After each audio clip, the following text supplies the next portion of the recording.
Welcome back to my channel.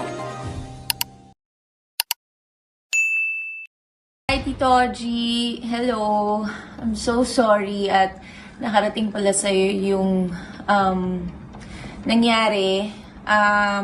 Hindi ko kasi mapigilan yung team ko na mag-post sila, maglabas sila ng sama ng loob nila kasi syempre nagpagod kami, naghirap kami na gawin yung mga shoot, pagandahin ako for almost a year of preparation, tapos yun lang yung nangyari. So, paglabas ko kahapon sa event, hindi ko na natapos yung program. I was so frustrated and so down and lost. I guess that's the right word. Parang, what happened? Parang ganun yung nangyari sa akin. So, my team was so mad. They hugged me. When I went up, umiyak na ako doon. Tapos my husband saw me. Sabi ng husband ko, ano nangyari sa'yo? Ba't ka umiyak? Parang, yun na, napakwento na ako. This gala, nag-prepare ako since last year pa. I prepared, nag-check-in na ako last year pa. Binook ko na lahat last year pa.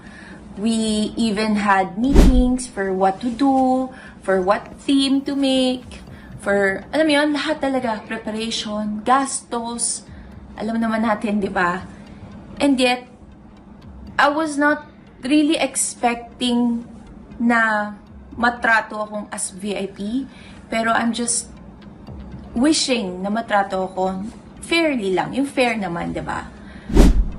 Okay, nung binigyan nila ako ng invitation for that gala, nag-RSVP agad ako. Kasi pag hindi daw kasama sa RSVP, hindi daw makakapasok. So, nag-RSVP na ako. I even asked them if I can bring my husband.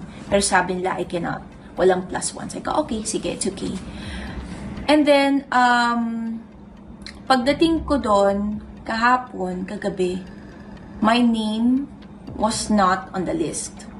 So, parang sabi ko, okay, so, pero nag-RSVP po ako. My handler was there also. Tapos sabi, wala ka po dito. Ano po bang apelido? Lahat na apelido ko, sinabi ko na sa Monte Idlot Chua. Pero it's not there. Sabi ko, meron po akong show ngayon sa kanila, yung Forever Young, pero hindi pa in-air. So, they were thinking on saan ako iuupo. Sabi, sige, upo ka na lang dito kay La Altea. Kasi meron pang isang seat na pwede. So, binigyan nila ako ng number. When I went inside, sobrang puno nung table. So, parang, okay, and then all of their names are there sa table, sa ibabaw nung plate. Sabi ko, okay. So, parang nahiya naman ako na uupo ako doon and it's not my name, diba? And sikip na sila doon. So, I called my handler. Sabi ko, ate, wala akong table. Saan ako uupo? And I don't know where to go. So, buti lang may mga nakikita akong ibang artista. So, syempre, nakakachika mo yung mga artista na nakatrabaho ko before. So, sabi sa akin, binalikan ako ng handler ko. Sabi, okay, you can go to number table 44, 43, 44.